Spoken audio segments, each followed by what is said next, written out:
మాకు ఎడతిరిగి మీరు సాయం చేయండి. ఏం జరిగింది అసలు? మా ప్రాబ్లం వచ్చేసి నా పేరు పల్లేని రామచంద్ర యాదవ. మాది కాగలవరం విలేజ్, ఉత్తరాసిపల్లె, లగ్గిడిపల్లి మండలం, అన్నమయ్య జిల్లా. మా పాప పేరు Palleni Manjula. AP model school చదువుతున్నది.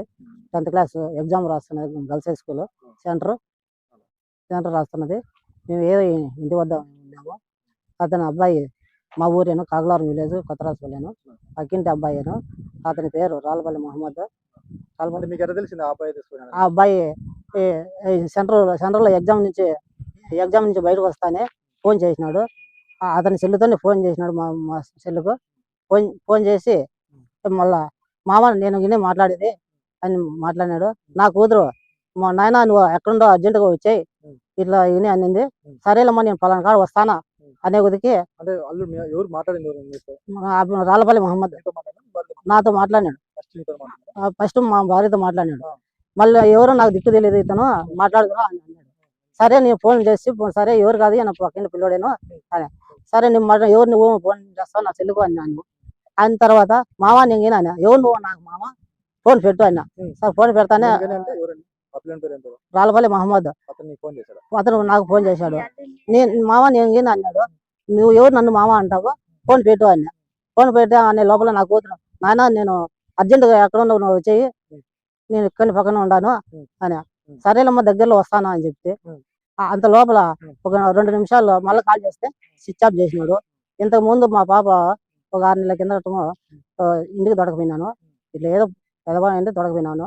మేము ఏదో మా పనులకు మేము పోయినాము. ఇంట్లోకి డైరెక్ట్ గా వచ్చినాడు. ఈ అబ్బాయి ఇంటికి వచ్చినాడు. ఇంట్లోకి వచ్చినాడు ఇంతకుముందు. సరే మేము ఏదో అరిచినాము. అరిచి వాళ్ళ అమ్మ తల్లిదండ్రులు చెప్పినాము. చెప్పే కొద్దికి వాళ్ళు కొట్టి తరిమేసినారు. సరే మనం పోయినాడు ఇంట్లో నుంచి వెళ్ళిపోయినాడే. ఎక్కడ పోయినా మనకు అదో దొరకలేదు. అంతట్లో మేము గుమ్మ ఉన్నాము. ఇదే ప్రకారం పోయిన ప్రభుత్వంలో అతను డిగ్రీ చేసినాడు. పోయిన ప్రభుత్వంలో సరే ఇంతకుముందు వాలంటీర్గా ఉన్నాడు. 2 సంవత్సరాలు పని చేసినాడు. కానీ మా బాబాయ్ కాదు, ఈ ఇద్దరు ఎస్టీ పాపలను ఇట్టే చేసినాడు. వాళ్ళు ఏదో ఇంత దూరం చేసిన వరకు రానికుండా వాళ్ళు పెద్ద మందులు కలిసి కొట్టి భయం పెట్టి ఆడికి ఆపేసినారు. సరే అంతలో ఉండిపోయింది. లాస్ట్ మళ్ళా ఇప్పుడు మా పాపను ఇదే ప్రకారం ఇప్పుడు చేసినాడు. దీనికి మేము నిన్న కాంచి ప్రయత్నం చేస్తున్నాము.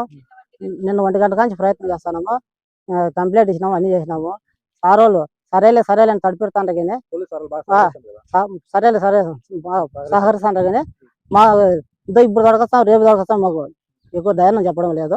సరేలే చూస్తాంలే అని అంతే అంటారు. కానీ మా పాపను మా ఎండలు తొందరగా చేర్చాల్సిందిగా మేము కోరుచున్నాము. మాకు సహాయం చేయాలని మేము కోరుచున్నాము. మా పేరు Palleni Ramachandra Yadava. AP model school Laggidipalle. School కాడ నుంచి సెంటర్కి వచ్చింది ఎగ్జామ్ రాయను. గర్ల్స్ హై స్కూల్ సెంటర్కి వచ్చింది ఎగ్జామ్ రాయను. లాస్ట్ ఎగ్జామ్ రాయను. ఆయన నుంచి ఎగ్జామ్ రాసి బయటకు వస్తానే మా పాప ఇలా మాట్లాడింది. ఫోన్ చేసి ఇద్దరు మాట్లాడినారు. ఆయన నుంచి పాప మళ్ళా నాయన నువ్వు అర్జెంటుగా వచ్చాయి, ఇలా ఫోన్ మాట్లాడుతాడు, నువ్వు వచ్చాయి నాయన ఏముంది నేను ఇబ్బంది కింద ఆయన వచ్చాయి అన్నది. సరేలే వస్తామా అని చెప్పి ఫోన్ పెట్టేసిన. స్కూల్ సంబంధించిన వాళ్ళు మాకు ఏం చెప్పలేదు.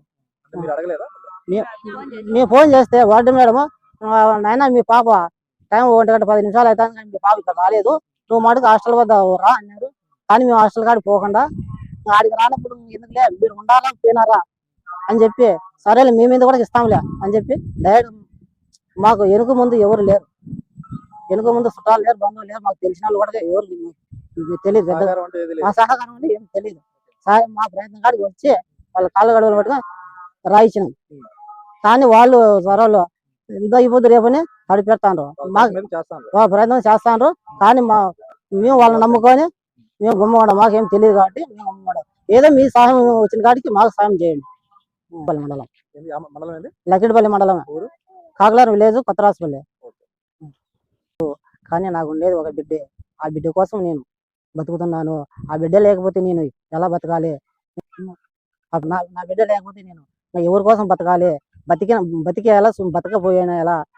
నా బిడ్డ లేనందువల్ల నేను నా బిడ్డ లేనందువల్ల నేను బతికి బతికియాలా బతికిపోయాలా, సరే నా బిడ్డను మీరు ఎక్కడ తిరిగి కొంచెం సాయం చేసి నా బిడ్డను నాకు అప్పగించండి.